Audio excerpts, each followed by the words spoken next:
ওয়া রব্বাতনা আলা কুলুবিহিম ইয ক্বামু ফাক্বালু রব্বুনা রব্বুস সামাওয়াতি ওয়াল আরদি লান নাদউ মিন দুনিহি ইলাহান লাকাদ কুলনা ইযান শাতাতান। সূরাতুল কাহফি সূরা নম্বর ১৮ আয়াত নম্বর ১৪। আর আমরা তাদের হৃদয় বা অন্তরকে দৃঢ় করেছিলাম, যেন এটি একটা দড়ি দিয়ে বাঁধা, যাতে সেটি বিখরে না যায়। যখন তারা উঠে দাঁড়ালো, তাই তখন তারা বলল, আমাদের প্রভু হলো মাত্রাসমূহের ও বস্তু শক্তির ধারাবাহিকতার প্রভু। আমরা কখনোই ডাকবো না তাকে ছাড়া আর কাউকে উপাস্য হিসেবে। আমরা যদি তা করতাম, তাহলে তখন অবশ্যই ইতিমধ্যে এটি একটি অতিরিক্ত অপবিত্র মিথ্যা বলা হতো। জটিল আয়াত, আমরা শুরু করি। ওয়া এবং আর রব্বাতনা আলা কুলুবিহিম, জটিল আয়াত, জটিল অংশ, বাক্যাংশ। রবাতনা মানে আমরা বেঁধেছিলাম, আলা কুলুবিহিম তার কলবের ওপর। ঠিক আছে, রব্বাতনা বেঁধেছিলাম। এখানে কুলুব প্লুরাল, কেন প্লুরাল শব্দটা ব্যবহার করছে? কারণ ৭ জন, মানে বলে ফেললাম, ওখানে কতকজন যুবক ছিল, বেশ কয়েকজন যুবক ছিল, যুবকরা, প্লুরাল। ওয়া রব্বাতনা আলা কুলুবিহিম, আমরা বেঁধেছিলাম তাদের হৃদয়ের উপর। কি মানে হলো? কি মানে হলো এটার? এইবার এটা ভেঙে বুঝতে হবে, বলতে কি চাইছে। বেঁধেছিলাম, কি বেঁধেছিলাম? বেঁধেছিলাম তাদের হৃদয়ের ওপর, কলবের ওপর, কুলুবের ওপর, দেয়ার হার্টস। উই টাইড আপন দেয়ার হার্টস। মানেটা হচ্ছে, এবার বোঝানোর চেষ্টা করি। আর আমরা তাদের, তাদের কেন? হিম অ্যাটাচ প্রনাউন, কুলুবিহিম হিম অ্যাটাচ প্রনাউন। তাদের হৃদয় বা অন্তরকে দৃঢ় করেছিলাম। দৃঢ় শব্দটা নেই, কিন্তু এটা অনেক অনুবাদক এখানে এরকমভাবে অনুবাদ করেছেন। সেটা নাহলে ঠিক আছে, কিন্তু কেন করেছেন আমাদের সেটাও বুঝতে হবে। শুধু অনুবাদ করলেই হলো না। তাদের হৃদয় বা অন্তর, এখানে কল্ব বলতে হৃদয় ঠিক আছে, কিন্তু অন্তরকে বোঝানো হচ্ছে। হৃদয় বা অন্তরকে দৃঢ় করেছিলাম, যেন এটি একটি দড়ি দিয়ে বাঁধা। এই যে রবাতনা মানে তো বাঁধা। কি দিয়ে বাঁধা? দড়ি দিয়ে বাঁধা, কিছু দিয়ে তো বাঁধা হতে হবে। যেন মানে আসলে তো দড়ি দিয়ে বাঁধা নয় হৃদয়, তাই না? যেন এটি একটা দড়ি দিয়ে বাঁধা। দড়ি দিয়ে বেঁধে হচ্ছেটা কি? যাতে সেটি বিখরে না যায়, কল্পটা বিখরে না যায়, ছড়িয়ে ছিটিয়ে না যায়। মানে এই উদাহরণটা কিছুটা এরকম, যদি কিছু, ধরুন কি বলে, স্টিক থাকে, স্টিক, তাহলে একটা থাকে সেটা পড়ে যাবে। যদি বেঁধে দিই তাহলে সেটা পড়বে না। তাহলে সিচুয়েশনটা কিরকম ছিল? সিচুয়েশনটা ছিল, তারা মুসলিম রাজা হচ্ছে সেই সময়কার জালিম, অমুসলিম, ঠিক আছে, মুশরিক, এবং তারা বাধ্য করছিল এই মুসলিম যুবকদেরকে শিরক করতে, আর তারা সেটা করতে প্রস্তুত না। এই কাজটা সহজ না। তো এই যে ওদেরকে দৃঢ়তা যে দিলাম, যেন এই যে কলবটা বিখরে না যায়, সেই কারণে যেন বেঁধে দিলাম। তাহলে যেন দড়ি দিয়ে বেঁধে দিলাম, তাহলে দৃঢ় করলাম। কিন্তু কিভাবে অর্থটা আসলো, সেটা এই আরবি থেকে ডাইরেক্টলি বোঝা একরকম সম্ভব, কিন্তু বাংলায় যদি হুবহু অনুবাদ করি, তাহলে সেটা কিন্তু সঠিকভাবে ফুটে উঠবে না। সেই কারণে এইভাবেই করা দরকার। আর আমরা তাদের হৃদয় বা অন্তরকে দৃঢ় করেছিলাম, যেন এটি একটা দড়ি দিয়ে বাঁধা, যাতে সেটি বিখরে না যায়। এরপরে দেখুন, খুব ইন্টারেস্টিং। ইজ কমু ফাকলু, ইজ মানে ওয়েন, যখন, যখন তারা উঠে দাঁড়ালো। ইজ কমু, এটা যখন হয়ে গেল, তখন কি করলো? তারা তারা উঠে দাঁড়ালো। তাহলে যখন এটা হয়ে যাওয়ার পরে, তাদেরকে দৃঢ়তা দেওয়ার পরে, এই সময়টা ছিল সেই সময় যখন তারা উঠে দাঁড়ালো। উঠে দাঁড়ালো, এটা কিন্তু ওই কোর্টে রাজার সামনে সে কথাগুলো বলছে, অত সহজ কাজ নয়। চারিদিকে জুলম, হ্যাঁ, মানে জুলম, অত্যাচার, সেরকম রাজা তাদেরকে হাজির করেছে কোর্টে, হ্যাঁ, আর তারা সেখানে বলবে কথাগুলো। সেই কাজটা সহজ নয়, কিন্তু কাজ তারা বলতে যে পারলো, মানে কিভাবে পারলো, সেটা আল্লাহ বলছেন এখানে, যে তাদের অন্তরকে দৃঢ় করেছিলাম। কিন্তু দৃঢ় মানে ব্যাপারটা কিভাবে আসলো মিনিংটা সেটা বুঝতে পারা দরকার, না হলে মিনিংটা কিন্তু ঠিকমতো বোঝা যাবে না। যদি লিটারাল ট্রান্সলেশন করি তাহলে তাদের হৃদয় বেঁধে দিয়েছিলাম, হৃদয়কে বেঁধে দিয়েছিলাম, তাতে কি, তাহলে তাহলে কেন, কি করে উঠে দাঁড়ালো, আর কি করে কি হলো, দৃঢ় করেছিলাম, মজবুত করেছিলাম, তাহলে কি হলো, যখন তারা উঠে দাঁড়ালো। এবার ফকলু আছে, মানে সো হতে পারে, দেন হতে পারে। এখানে টাইম লাইন তো একরকম বোঝাচ্ছে যে একটা কাজ করলো তারপরে আরেকটা কাজ করলো, কিন্তু সেটা প্রাইমারি এখানে নয়, প্রধান নয়, প্রাথমিক নয়, দ্বিতীয় মিনিং হতে পারে। প্রাথমিক মিনিং হচ্ছে যে যেই কাজটা করেছিলাম তার ফলস্বরূপ এটা তারা করতে পারলো। তাহলে ফা মানে এখানে তাই, তখন ঠিক আছে একরকম, তাইটা বেশি প্রযোজ্য। তাই তখন, তাইটা বেশি প্রযোজ্য। যদি আমাদেরকে একটা শব্দই ব্যবহার করতে হতো তাহলে বলতাম তাই তারা বলল, তখন তারা বলল বলতাম না, যদিও সেই মিনিংটা কারেক্ট, তাই তারা বলতে বেশি প্রযোজ্য। আর দুটো শব্দ ব্যবহার করলে তো আরো ভালোভাবে ব্যাপারটা ফুটে উঠছে। তাই তখন তারা বলল, কি বলল, দেখুন এবার আয়াতের বাকি অংশটা, কিছুটা অংশ আমরা পড়ি। রব্বুনা রব্বুস সামাওয়াতি ওয়াল আরদি, কিছু খেয়াল পড়লো কি, এখানে রব্বানা নেই, এটা স্ট্যান্ডার্ড কনস্ট্রাক্ট, সচরাচর এভাবেই হওয়ার কথা, রব্বুনায় হওয়ার কথা। সেন্টেন্সের প্রথমে নমিনাল সেন্টেন্স হলে রফা স্ট্যাটাসে থাকার কথা, উ সাউন্ড থাকার কথা, রব্বু এখানে আছে, রব্বা নয়, ওটা দুয়া ছিল, ওখানে জোর ছিল, এমফেসিস ছিল, এখানে নেই, এখানে নর্মাল সেন্টেন্স, নর্মাল সেন্টেন্স যেরকম ভাবে বলা হয়। তাহলে এইটা ক্লিয়ার হলো। তাহলে একই জিনিস, গ্রামাটিক্যাল রুলগুলো প্রস্ফুটিত হচ্ছে একই গল্পের মধ্যে, গল্প তো না, ইতিহাস, একই মানে স্টোরি আর হিস্ট্রি যেরকম ভাবে ফুটে ওঠে ইংলিশ ভাষায়, বাংলায় উঠছে না, অসুবিধা নেই, গল্প আর ইতিহাস মানে শুনতে একরকম নয়, কিন্তু মিনিংটা তো ফুটে উঠছে। রব্বুনা রব্বুস সামাওয়াতি ওয়াল আরদি, আমাদের প্রভু, রব্বু না, না মানে আমাদের, আমাদের প্রভু হলো কে, রব্বুস সামাওয়াতি ওয়াল আরদি। এই সচরাচর আমি কি বলেছি যে আরবি শব্দকে আমি আরবি শব্দ ব্যবহার করতে পছন্দ করি না বাংলা ভাষায় যখন অনুবাদ হচ্ছে, তাহলে তো অনুবাদই হলো না। তো দুটো জায়গায় আমরা করেছি আগে, একটা দরাবার ব্যাপারটা, একটা কয়িম ব্যাপারটা কিছুটা, তাই না? এখানেও আমি চাইছিলাম যে করি সামাওয়াত আর এটা করি, আমি চাইছিলাম, কিন্তু বললাম না, সেটা করলে ঠিক হবে না। এখানে সবাই অনুবাদটা ভুল করেছে, কারণ বুঝে উঠতে পারেনি যে এখানে কি বলতে চাইছেন আল্লাহ সুবহানাহু ওয়া তাআলা। তারা করেছে আসমান ও জমিন, বা মানে ইংলিশে করেছে হেভেন অ্যান্ড আর্থ। তো এই মিনিংগুলো এগুলো নয়, অনেক ডিপ মিনিং আছে। আপনারা যদি সূরা আম্বিয়া পড়েন, সূরা নম্বর 21 আয়াত নম্বর 30, সেখান থেকে বোঝা যাবে যে মিনিং কত ডিপ, এত গভীর মিনিং এর, এত মানে কি বলবো, এই মানে হালকা কথা এখানে বলা নেই, অনেক ডিপ কথা এখানে বলা হচ্ছে। যাই হোক, তাহলে যদি আমাদেরকে বলতেই হয়, সামাওয়াত হচ্ছে প্লুরাল, ডাইমেনশনস যেটাকে বলি ইংলিশে, এটাকে আমরা বাংলায় বলতে পারি। এই শব্দগুলো বাংলায় সচরাচর ব্যবহারই হয় না, ফিজিক্সের শব্দ। ফিজিক্সও তো বাংলা মানে কলকাতাতে বা বেঙ্গলে যদি পড়ানো হয়, ওই ইংলিশ বই দিয়েই পড়ানো হয়, ইংলিশ বইয়ের মাধ্যমেই পড়ানো হয়। তো এটা বলা চলে মাত্রা সমূহ। তাহলে ডাইমেনশনস হচ্ছে মাত্রা সমূহ, ডাইমেনশন হচ্ছে মাত্রা, তাহলে মাত্রা সমূহের। আর আরদি, আরদি মানে হচ্ছে matter energy continuum. Matter energy continuum মানে কি, ম্যাটার এনার্জি কন্টিনিউয়াম বলতে বলতে পারি বস্তু শক্তির ধারাবাহিকতা। কি হচ্ছে এটা, বস্তু শক্তির ধারাবাহিকতা বোঝাচ্ছে একটু পরে, আর একটু ডিটেলসে, ফার্স্ট একটা রাউন্ড আমরা পড়ে ফেলি। তাহলে আমাদের প্রভু হলো মাত্রা সমূহের ও বস্তু শক্তির ধারাবাহিকতার প্রভু। কি প্রোফাউন্ড, কি এর মধ্যে গূঢ় তত্ত্ব যে লুকিয়ে আছে, উপলব্ধি না করতে পারলে আল্লাহ যে ম্যাজেস্টি, গ্র্যান্ডনেস, মাহাত্ম্য, ও অতুলনীয়, ভাবা সম্ভব নয়। ওই মানে ভুলভাল অনুবাদ করলে সেই উপলব্ধি কোনোদিন হওয়া সম্ভব নয়। আসমান ও জমি বা হেভেন অ্যান্ড হেল, ওর কোনো ট্রান্সলেশন অনুবাদ হলো নাকি, এই জায়গাটা আসছে একটু পরে, কারণ এটা একটু জটিল আছে আর বিষয়টা থেকে আলাদা, কারণ এই জিনিসটা তো বারবার এসছে, রব্বুস সামাওয়াতি ওয়াল আরদ বা অন্যান্য খালকুস সামাওয়াতি ওয়াল আরদ, এরকম টাইপের প্রচুরবার এসছে, সামাওয়াতি ওয়াল আরদি প্রচুরবার এসছে।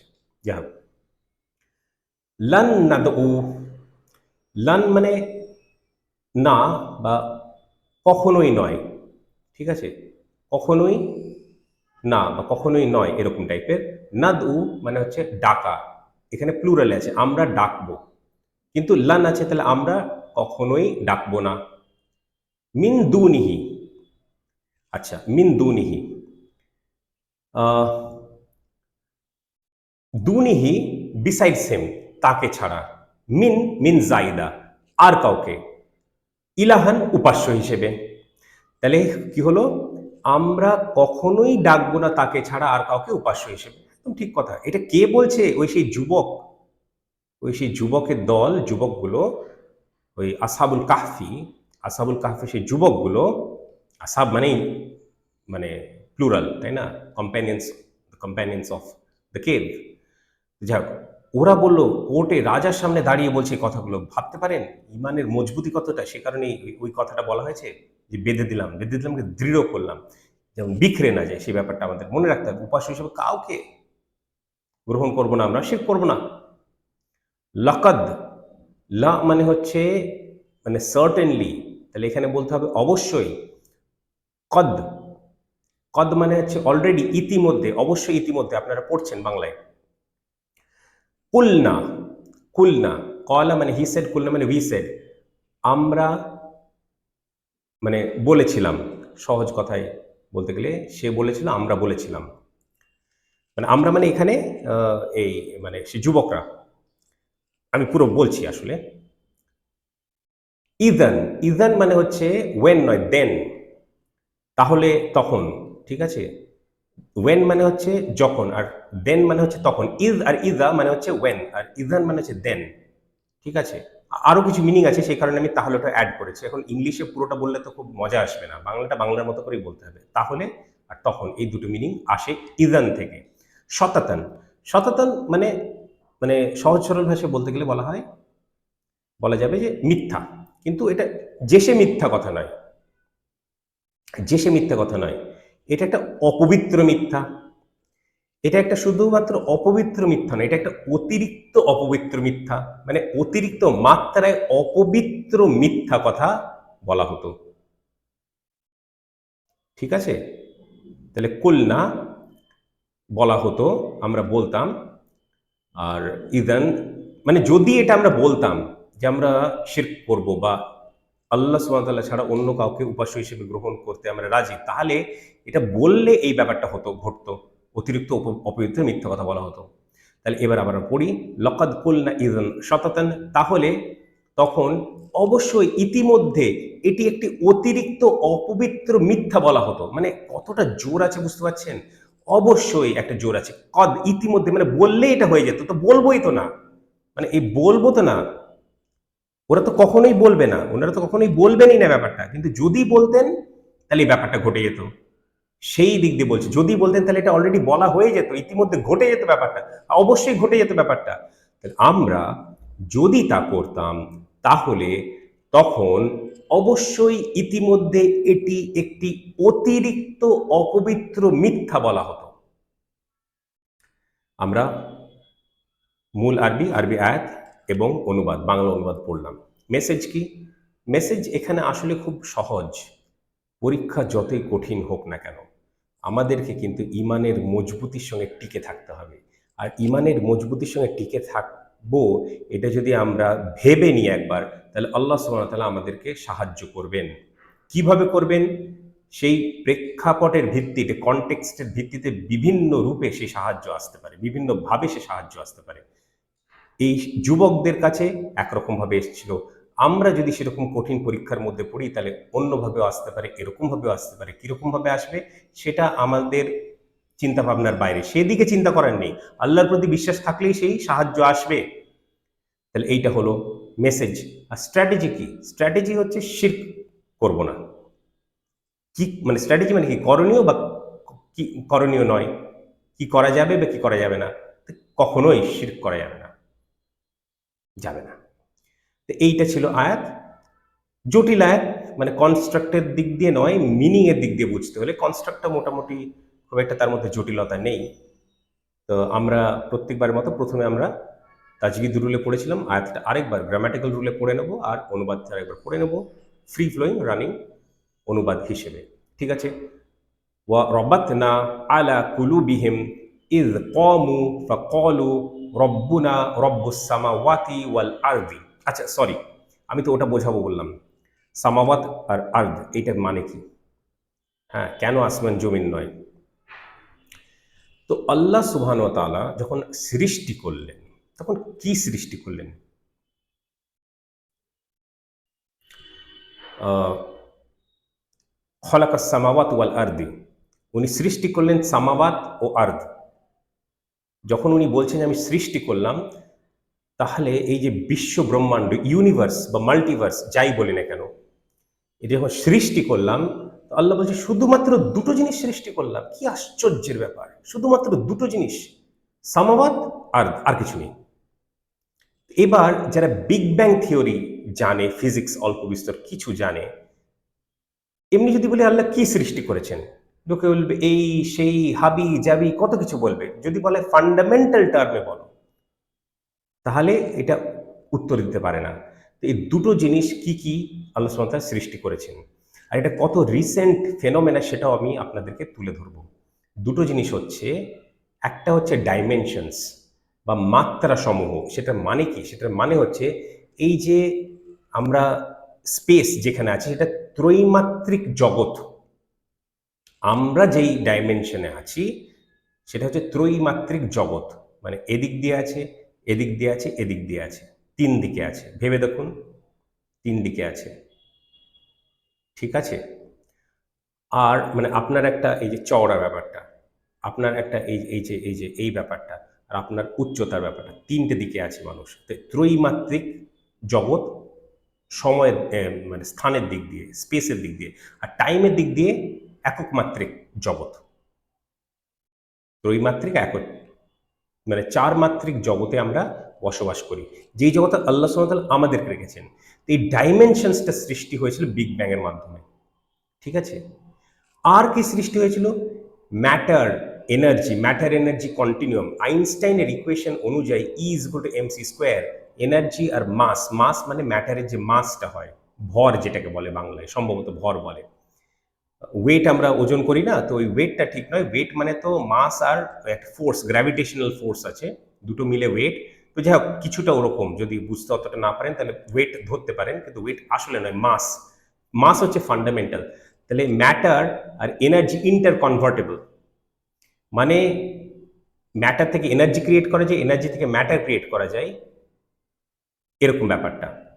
তো এই ম্যাটার এনার্জি আসলে দুটো দিক নয়, একটাই দিক। মানে বলতে গেলে আপনার আপনার চারিপাশে যা কিছু আছে সেগুলো ম্যাটার, ঠিক আছে? যা কিছু আছে। আর এনার্জি বলতে লাইট, হিট, সাউন্ড, কয়েকটা এক্সাম্পল দিলাম, আসলে এগুলো এনার্জি।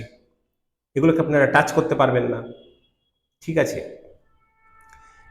তো কিন্তু উপলব্ধি করতে পারবেন হিট ব্যাপারটা, লাইট ব্যাপারটা, সাউন্ড ব্যাপারটা, কিন্তু টাচ করতে পারবেন না। তো ম্যাটারকে টাচ করা যায়, এই ব্যাপারটা। তো এই যে ম্যাটার এনার্জি কন্টিনিউয়াম, এটা হচ্ছে আর্থ, বস্তু শক্তির ধারাবাহিকতা। ম্যাটার এনার্জি কন্টিনিউয়াম, বস্তু শক্তির ধারাবাহিকতা। তাহলে এই দুটো জিনিস মাত্র উনি সৃষ্টি করেছেন, ডাইমেনশনস আর ম্যাটার এনার্জি কন্টিনিউয়াম। এর বাইরে কিছু সৃষ্টি করেননি। কে বলছেন? আমি বললে হবে না তো, আল্লাহ সুবহানাহু ওয়া তাআলা বলছেন খলাকাস সামাওয়াতি ওয়াল আরদি। যখন আমি সৃষ্টি করলাম, শুধু দুটো জিনিস সৃষ্টি করলাম। আর এই যে আবিষ্কার, এই যে ইনভেনশন, এই যে ডিসকভারি, এটা কত রিসেন্ট জানেন? 1900 কত সালে আইনস্টাইন প্রথম এটা বলতে পারলো। এতদিন ধরে জানা ছিল না, এতদিন ধরে জানা ছিল না। কিন্তু কোরআন মাজিদ অনেক আগে এটা বলেছে শুধু দুটো জিনিসের সৃষ্টি করেছি। এতদিনে লোকে চারটে ভাবতো, আইনস্টাইনের আগে অব্দি চারটে জিনিস ভাবতো। স্পেস একটা ভাবতো, টাইম একটা ভাবতো। আইনস্টাইন প্রথমবার বললো না স্পেস টাইম একই। কে বলেছে? আইনস্টাইন আগে কে বলেছে? মোহাম্মদ সাল্লাহ সাল্লাম এটা আমাদেরকে তুলে ধরলেন, জিবরাইল আলাইহিস সালাম ওনাকে পৌঁছে দিলেন। বললো কথাটা কে? আল্লাহ সুবহানাহু ওয়া তাআলা। ভেবে দেখুন কত এর মধ্যে, মানে কত ডিপ কথাগুলো এখানে আছে। এটা হেলাফেলা ট্রান্সলেশন করার জিনিস নয়। আর আর্থ মানে কি, এটাও আইনস্টাইন প্রথমবার বলতে পারলো 1900 কত সালে। তার আগে মোহাম্মদ সাল্লাহ সাল্লাম আমাদেরকে 1400 বছর আগে, তারও আগে পৌঁছে দিলেন এই কথাগুলো। আল্লাহর বাণী পৌঁছে দিলেন, মোহাম্মদ সাল্লাহ সাল্লাম বললেন। তারপরে ওনাকে পৌঁছালো কি? জিবরাইল আলাইহিস সালাম আসলো কার থেকে? আল্লাহ সুবহানাহু ওয়া তাআলার কাছ থেকে। আর্থ উনি ক্রিয়েট করেছেন, এর বাইরে অন্য কিছু ছিল না, অন্য কিছু নেই। বাকি সবকিছু এরই প্রতিফলন। শুধু দুটো জিনিসই আছে। তো 1900 কত সাল যেটা বললাম, আইনস্টাইন আগে 1800 সাল, 1800 কত মানে এই পুরো সময়টা 1900 আগেই, 1899, 1900 কয়েক বছর পরে অব্দিও, আইনস্টাইনের আগে অব্দিও ধরো যে চারটি জিনিস, ডাইমেনশন আলাদা, টাইম আলাদা ভাবা হতো, কিন্তু পরে বোঝা গেল এই দুটো এক। ম্যাটার আলাদা ভাবা হতো, এনার্জি আলাদা ভাবা হতো, পরে বোঝা গেল এই দুটো এক। তাহলে এই যে চারটে জিনিস নেই, দুটো জিনিস আছে, সেইটা আমরা কবে জানলাম? সায়েন্টিফিক প্রোগ্রেসের অনুযায়ী শুধু এই তো জানলাম 100 বছর হয়েছে, বা তার কিছু বেশি, তার খুব বেশি হয়নি। 1400 বছর আগে থেকে আল্লাহ সুবহানাহু ওয়া তাআলা এটা জানিয়েছেন। এই যে সে কথা, এটা হেলাফেলা করার ট্রান্সলেশন, আসমান জমিন, হ্যাঁ, হেভেন অ্যান্ড হেল, অনেক ডিপ ব্যাপার এখানে তুলে ধরা হচ্ছে। এগুলো বুঝতে পারলে বুঝতে পারবো যে আল্লাহ সুবহানাহু ওয়া তাআলার যে কালাম, সেটা যে কি কোন লেভেলের কালাম। হ্যাঁ, এই যে মানব রচনা হলে চারটে জিনিস বলতো, চারটে জিনিস চারটে নাম দিয়ে বলে দিত। এই দুটো জিনিস বলা আইডিয়াই ছিল না, নলেজও ছিল না, জ্ঞানও ছিল না, ইলমও ছিল না। কোত্থেকে বলবে? হ্যাঁ, সব সম্ভব বলা? অসম্ভব ব্যাপার এগুলো। এটাই প্রমাণ যে এটা আল্লাহর কালাম, এটা মানব রচিত হতে পারে না। তো যাই হোক, মানে আমি একটু এটা খেয়াল পড়ে গেল, ভাগ্যিস খেয়াল পড়লো, নাহলে এটা বাদ পড়ে যাচ্ছিল একটা গুরুত্বপূর্ণ আলোচনা। তাহলে আমরা আরবি আয়াত, বাংলা অনুবাদ, মেসেজ, স্ট্র্যাটেজি সবই পড়লাম। লাস্টে আমরা ওই গ্রামাটিক্যাল রুলে তাজবিদে তো পড়েছি, গ্রামাটিক্যাল পড়তে শুরু করেছিলাম, পরে মনে পড়লো, খেয়াল পড়লো যে এটা তো বাদ পড়ে গেছে। তাহলে আমরা এখন গ্রামাটিক্যাল রুলে আয়াতটা আরেকবার পড়ে তারপরে আমরা অনুবাদটা আরেকবার পড়ে নেব। তাহলে এই দিয়েই আমাদের আমাদের এই আজকের সেশনটা শেষ করা হবে ইনশাআল্লাহ। ওয়া রাবাতনা আলা কুলুবিহিম ইয ক্বামু ফাকালু রব্বুনা রব্বুস সামাওয়াতি ওয়াল আরদি লান নাদউ মিন দুনিহি ইলাহান লাকাদ কুলনা ইযান শাতাতান। শাতাতান আরেকবার পড়ে নি। ওয়া রাবাতনা আলা কুলুবিহিম ইয ক্বামু ফাকালু রব্বুনা রব্বুস সামাওয়াতি ওয়াল আরদি লান নাদউ মিন দুনিহি ইলাহান লাকাদ কুলনা ইযান শাতাতান।